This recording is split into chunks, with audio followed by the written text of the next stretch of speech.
Hello, my name is John Sebesta, and I'm the editor of the UN Chronicle, the online magazine of the United Nations. This is Chronicle Conversations.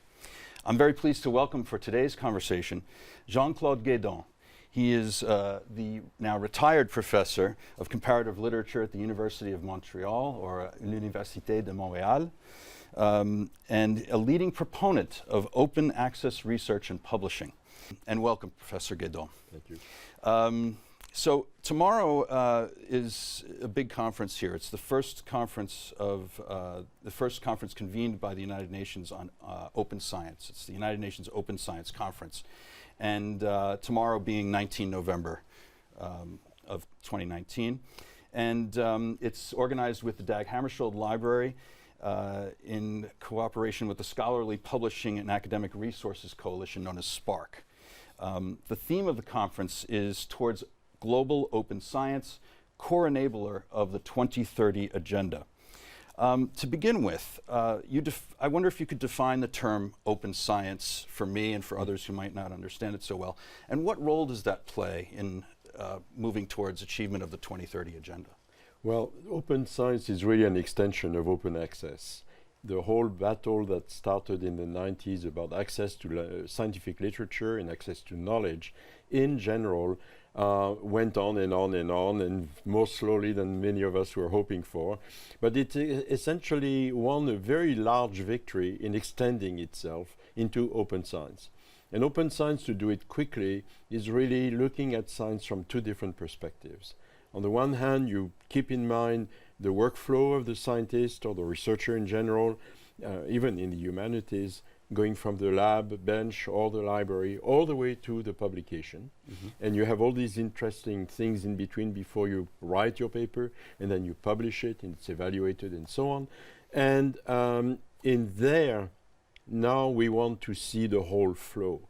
In other words, we are becoming to understand that it's important to have access to the data, to the software that allows to treat the data, to the explanations on how to run your experiment, things of integrity, of replicability, and questions of that order are emerging ever more clearly because of that. So open science is opening up the process of science all the way to that thing that's going to be discussed by people. Call it an article. I like to call it a crystal of knowledge. Crystal of knowledge. But it's poetic. But this is the first axis. The second axis is that science has often been viewed as something quite elitist, limited to a few people, speaking to each other, and a bit esoteric, to say the word. Science can irrigate, exactly like a river, many other fields. For example, civil servants need answers before when they make up decisions or help make up decisions. Teachers in non-university research areas would be helped by having a lot of recent information that they can read, to the extent that they can read it, of course. The general public, the patient who is sick, who wants to know about his or her disease, may want to have access to the literature to at least try and understand what's going on, what's happening, and if the solutions proposed are the best ones. So think of science opening up to the whole of society in various ways. And then there is the movement in the other direction. From society to science, we now have, thanks to the internet, lots of examples where regular people are really making a contribution to science. For example, the so-called zoo, the Galaxy Zoo, which is a classification of galaxies by people to see whether there are elliptical galaxies or spiral galaxies, and they found new types of galaxies. Folded, which is about the protein folding problem, which is hellishly complicated. They are having there too a lot of success doing these kinds of things. So open science, the whole of science becomes transparent and visible to those who do science.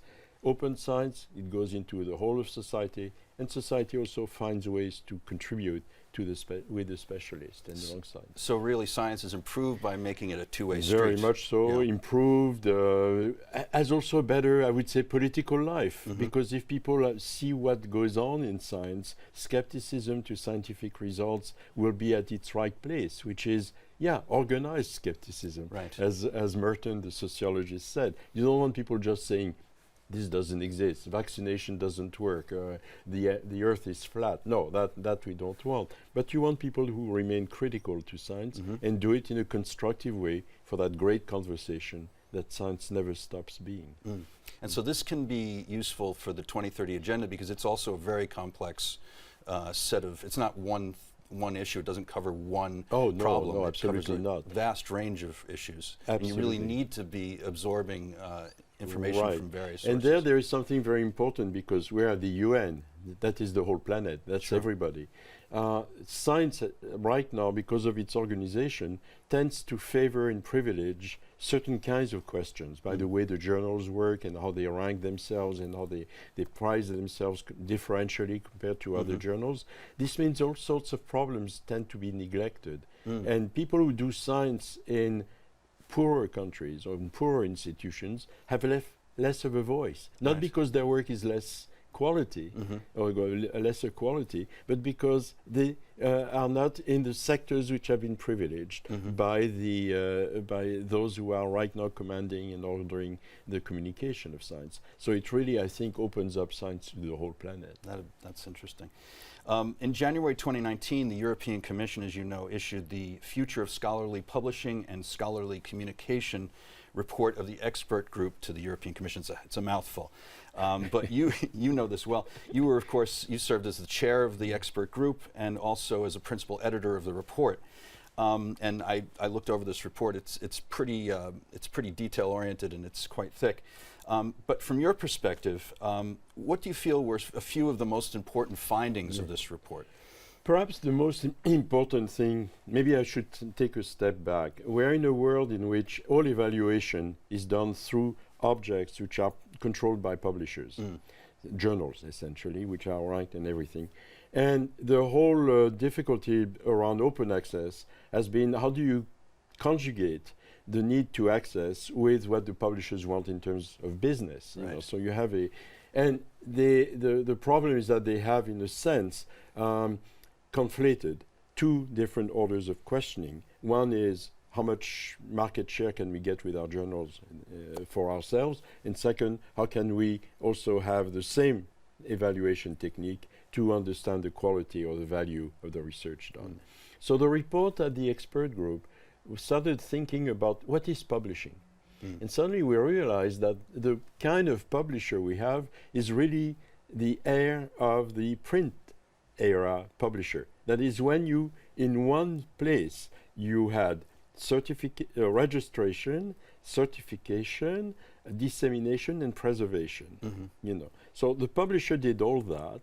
It had a warehouse to keep things. It sent things out. It evaluated the work done, and it, of course, registered what it was getting in. And we have talked about publishing as a sort of monolithic activity with a monolithic institution on top of it, the publisher. Right. Suddenly we came to us that actually each one of these functions, publishing functions, could be spread around.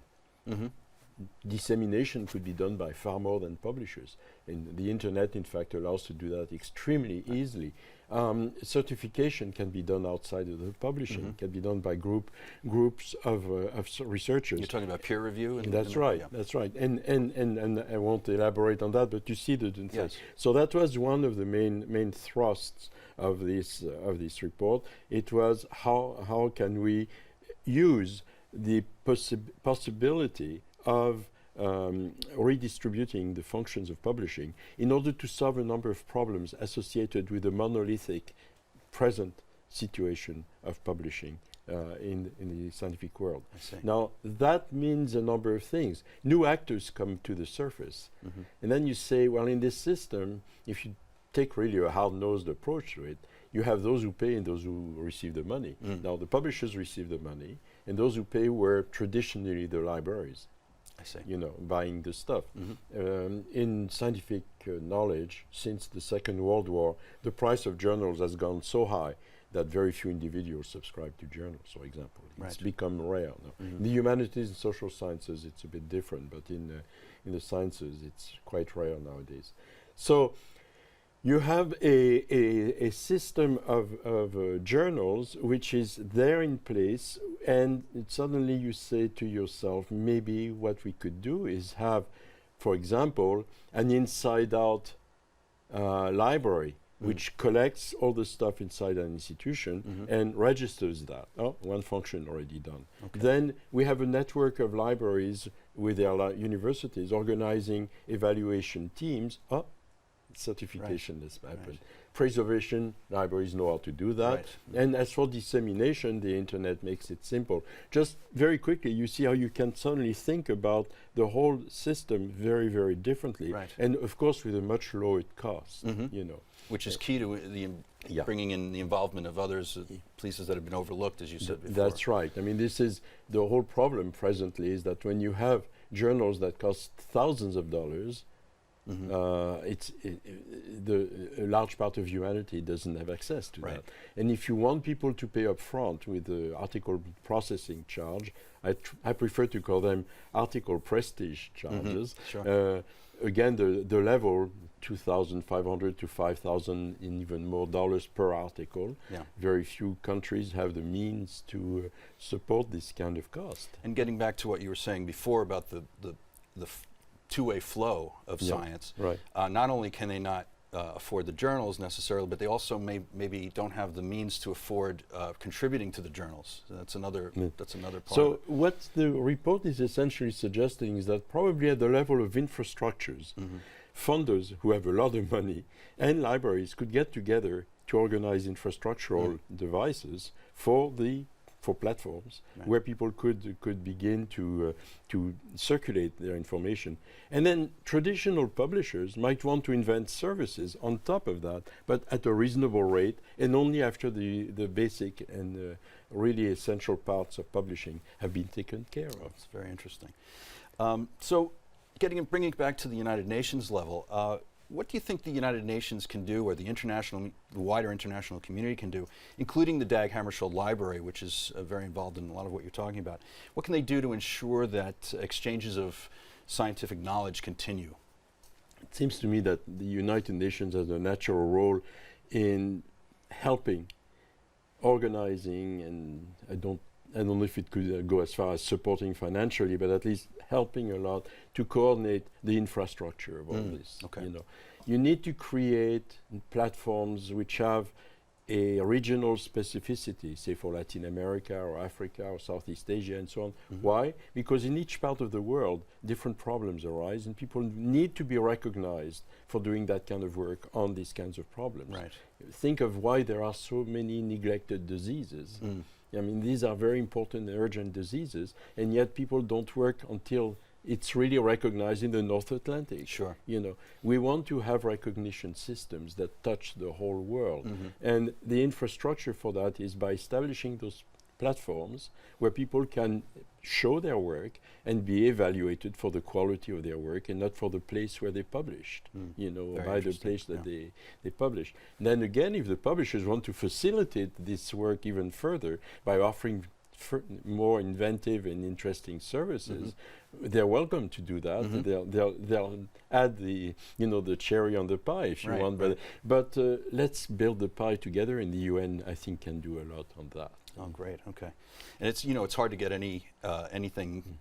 193 countries to agree on almost anything. I know. But this is something I think that would benefit all everybody, 193. Everybody. And you could start by small pilot systems in various parts of the world, demonstrate that it's viable, that it's working, that people can be recompensed for doing the kind of research they're doing. And then little by little, you sort of agglutinate that, you create a network of networks, and then you get the world brain at the end of the day, you know? Start the wheel rolling down the hill, and it'll take off on its own. That's right, yeah.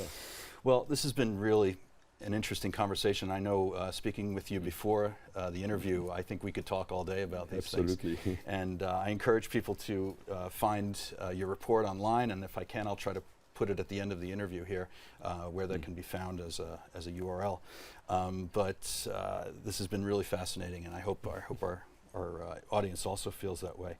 So with that, we'll conclude this Chronicle conversation. For in-depth analysis and opinion on what's happening throughout the UN system, and more Chronicle conversations, please be sure to visit our new website, which is un.org/chronicle. You can stay up to date with the UN Chronicle by following us on social media, on Twitter and Facebook. And to find out more about the Dag Hammarskjöld Library, which we were talking about earlier, you can check them out at library.un.org. I'd like to thank UNTV again for providing this excellent facility that we've been able to use today, and the Dag Hammarskjöld Library for helping me arrange the interview with Jean-Claude, which has been a great pleasure. And I especially like to thank you. Thank you. And just wanted to thank you for taking the time. I know you're a very busy man to come and talk to us today. I think it's important information that we can disseminate here. And thank you all for joining us today. For the UN Chronicle and UN Conversations, I'm John Sebesta. Thank you and goodbye.